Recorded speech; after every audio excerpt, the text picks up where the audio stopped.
From being here the last few days, what I've really gained is a deeper understanding of myself and the limiting beliefs that I was really bringing with me that maybe I had an essence of before through the work that I've done. I kind of thought, maybe I've done that already, like I've dealt with that belief and I've forgiven myself and I've moved on from it. But actually what I learned through this last couple of days is that it goes deeper than that. And although through doing this work I've become aware of it, to actually release it and to go deeper into it, it's a continual process. And so really that's what I got out of this last few days of being here, is a deepening into that process and a desire to continue the work.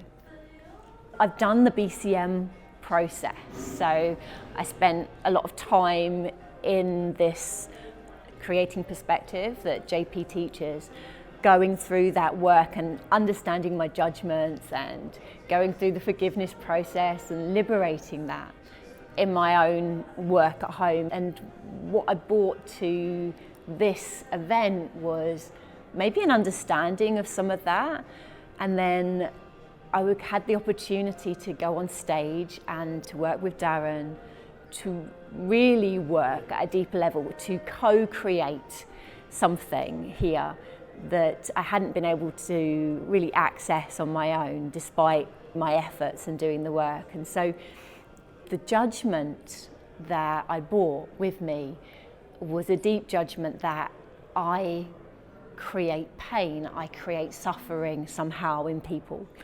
This is a deep judgment that's maybe not in my consciousness, but it's being sensed in who I'm being, who I'm showing up as, which has an impact on my ability to do the work that I do, which is to actually help people to get out of pain.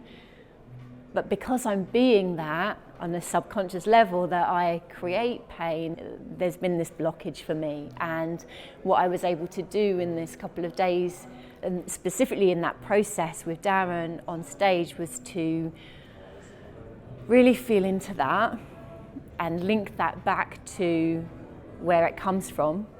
So the memory that is linked to that feeling, that judgment, and see my innocence in believing that about myself for all these years, and holding on to that, and that actually being created in my everyday and showing up in my everyday being.